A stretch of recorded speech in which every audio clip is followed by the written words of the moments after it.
Hello and welcome back to the Baggies Podcast YouTube channel, where of course we're giving you all the latest news, views and opinions on all things Albion. We are back again today with another match preview for you. It's West Bromwich Albion versus Fulham, which kicks off at 8 o'clock on Tuesday in the EFL Championship at the Hawthorns, of course.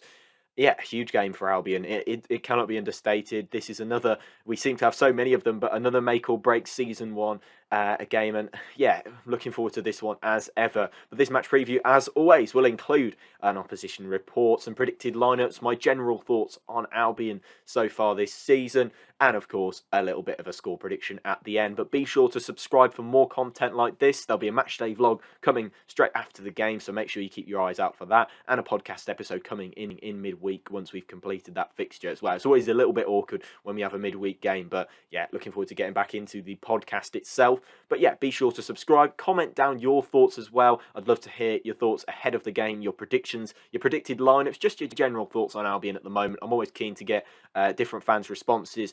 But yeah, without further ado, let's crack straight on and chat West Bromwich Albion versus... You're watching the Baggies Podcast YouTube channel. For match previews, matchday vlogs, match reactions and more, make sure to subscribe to the Baggies Podcast YouTube channel.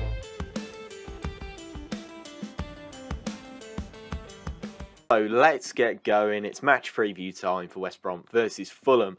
Let's start with the visitors to the Hawthorns for Tuesday night. Fulham, top of the EFL Championship and doing a fantastic job so far this season. It's fair to say they are looking as dead cert as champions as you can possibly get. Yeah, 12 points clear at the top of the league, 27 points above Albion. Yeah, they are showing exactly the sort of the way to transfer your promotion, your relegated Premier League outfit into a top of the table Championship outfit. Unlike West Brom, of course, sat 27 points below Fulham and 14 places below them as well. Yeah, they absolutely are looking at dead certainty for promotion this season and have been a fantastic watch throughout the season with so many heavy victories over good sides as well. Let's make no bones about it. There are plenty of decent sides that they have completely picked apart. One of late would be Swansea City, who they beat 5-1 a couple of games ago. Of course, we lost 2-0 to Swansea City at the Hawthorns just a couple of weeks ago. So yeah, it's just amazing how things have changed and how Fulham have managed to wrench their way to the top of the division, and Albion have let themselves slide to mid-table obscurity at the moment. So yeah, of course, they're currently managed by former Everton, Hull City and Watford manager Marco Silva. The Portuguese manager has proved himself in this division, it's fair to say. He set up a very good unit with what is essentially a stacked Championship squad. But I can't help but think that if this was another Championship season, maybe they wouldn't be sat so clear at the top of the table. The season the one a couple of seasons ago where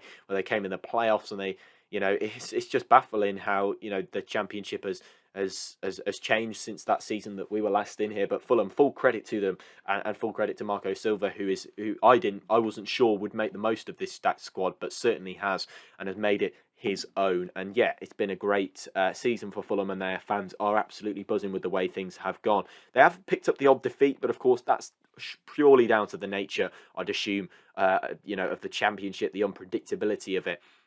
But yeah, my golly, Fulham have lit the Championship up this season and fully deserve to be top of the division. Their top scorer is also top of the division's goal scorers. It's Alexander Mitrovic, who has grabbed 35 goals this season, breaking the Championship record for most goals in a single Championship season.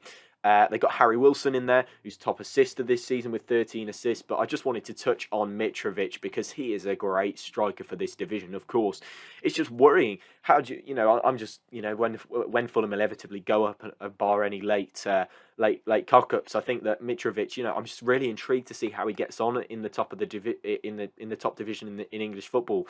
I think he has done it. I think with Newcastle he had a pretty decent goal tally, but with Fulham, he just doesn't quite look there in the seasons that he's been up with them so far. But yeah, I think with a manager, of course, Scott Parker wasn't a huge fan of him in the Premier League from what we understood. But yeah, you've got a different manager in Marco Silva, who's obviously going to rely on him for the goals. And he has relied on this in this season. And that is something that he has definitely delivered on.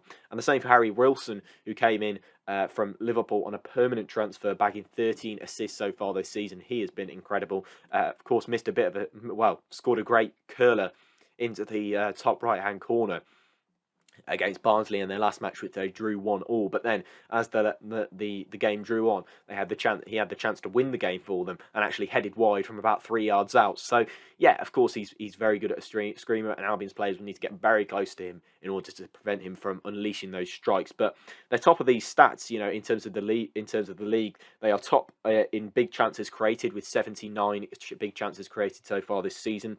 First in goals per match with 2.5 goals per match. Just to put that in perspective, the next one down is over one. The next team down, I think, is Bournemouth, and they are over 1 goal below Fulham's goal per match. They are scoring goals for fun in this division.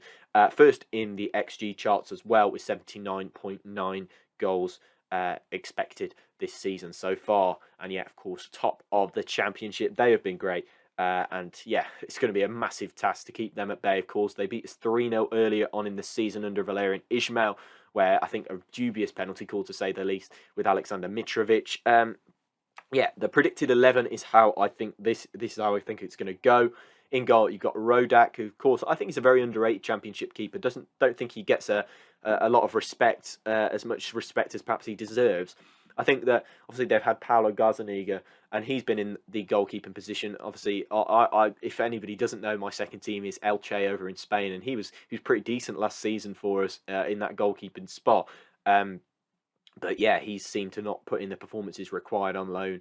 But yeah, of course, Nico Williams at right back. He has been great since turning up for Fulham. I think he's proved himself even more than we thought he might do in the Championship. And yeah, of course, on loan from Liverpool, doing a very good job. And Fulham getting a knack of creating those Liverpool signings in and making them work and click perfectly. But yeah, Nico Williams, he nearly scored the most fantastic goal the other day by curling one into.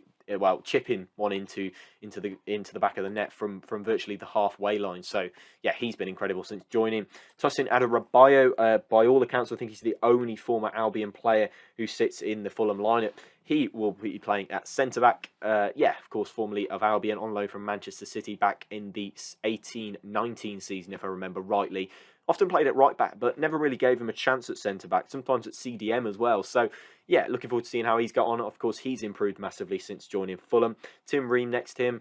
Yeah, I think he's a potential weak spot. I remember him in the Premier League just causing absolute catastrophes left, right and centre.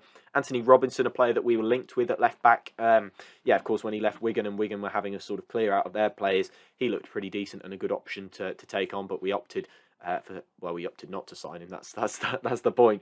Yeah, Harrison Reed and John Michel Seri in the defensive midfield positions.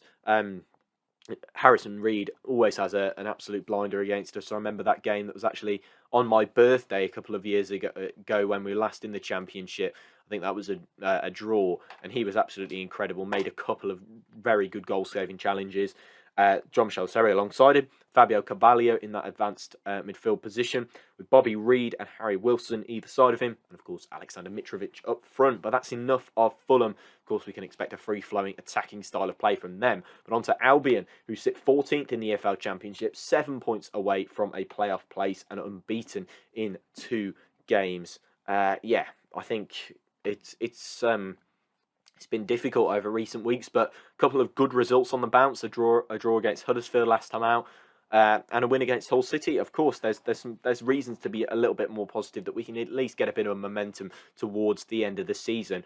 Huddersfield was a game that we could have won. I don't think we should have won it, but I think there's a chance that we could have, with Carl Hangrant's chance later on in the game. Yeah, this mid-game lull though needs to completely stop. I think you look at the amount of intensity that we saw in that first 10 minutes or so against Huddersfield, and then you look at the sort of 60 minutes that come after that. And yeah, it's just ridiculous how that we let teams come onto us when they're actually at the most vulnerable. We allowed Huddersfield to get a foothold in the game, but get comfy almost. And yeah, I just can't believe that we've I just can't believe that we let teams go in on us like that and let them score a second. I mean, of course, that mistake from Johnston is going to let some of the air out of your balloon. Of course, it will, because that's the sort of unjust thing that happens to a side like us at the moment. But I think there just needs to be a stop with this mid-game lull, because if this carries on, against Fulham, they'll have put 4 past us by the time that we even get snap out of it. To be honest, they're so free flowing in attack. We have to put a stop to it, and have to sort that out. Starting the game off brightly is all good and well, but we have to maintain that intensity for the rest of the game and can't let other teams get a foothold in it. Andy Carroll, of course, is a big talking point. Should he start? But is he better off coming off the bench? I think he should start. I'm not sure he will, though. I think he'll stick with Robinson and Grant. Andy Carroll has proved himself a little bit of a super sub, a bit of a different option. Of course, coming off the bench, he's going to be a bit different because, he's got less time. He's got to put that absolute... of course, he is always trying his best and always battling, but he's got to put that extra 10% in because he's only got a limited time on the pitch. And as he said in his post-match interview, he said that he wants to be able to put that in and keep going. So yeah, I think maybe he could start, but also he's a very viable option coming off the bench. If he is a plan B, then I certainly don't mind that at all. He's a real leader in the squad, and I think this is a squad so severely lacking in leaders, and I think Steve Bruce saw that. Yeah, I think the midfield 3 should stay the same. I think Livermore, Mowatt and Taylor Gardner-Hickman are all definitely a good option in there. But the real question is, will Andy Carroll start? I don't think he will. I would start him if I were Steve Bruce, but because I think the front 2 of Grant and Robertson is so easily sort of invisible in terms of when we're in possession, I think, and out of possession actually. I think they're so easily invisible, and I'd love to see Carroll get given a go because he really does add a real presence up top. So here's my predicted 11. I might also say it's one that I prefer. In goal, Sam Johnson is another big talking point. I don't think he will be dropped. I think it'd be, I'm just not convinced that his concentration is in the right place. So yeah, I'd like to see him stay. Of course I would in the summer, but he's obviously not really looking for that sort of contract option, or else he probably would have signed one by now. But back 3 of Shemi Ajayi, Kyle Bartley and Matt Clark. I thought that Ajayi, he needs to overlap more down that right-hand side. You saw what he could do with his pace and his crossing, actually. So I think he should be overlapping a bit more often. Darnell Furlong at right wing-back, Connor Townsend at left wing-back. A midfield 3 of Jake Livermore in the holding midfield role, Taylor Gardner-Hickman and Alex Mowatt just ahead of him, with Andy Carroll and Kyle Grant up front. As I said, I don't think Andy Carroll will start, but that's certainly what I would go for on paper. But yeah, my score prediction for this, I'll go for a 1-1 draw. I think that we just have to stop that 60-minute lull, and I think that we can get a good result out of it. But yeah, ultimately looking forward to it. Make sure you drop your score predictions in the comments below. Subscribe if you're new, but that does bring me to the end of this match preview video. I'll see you in the next one. Thank you very much for watching. Goodbye.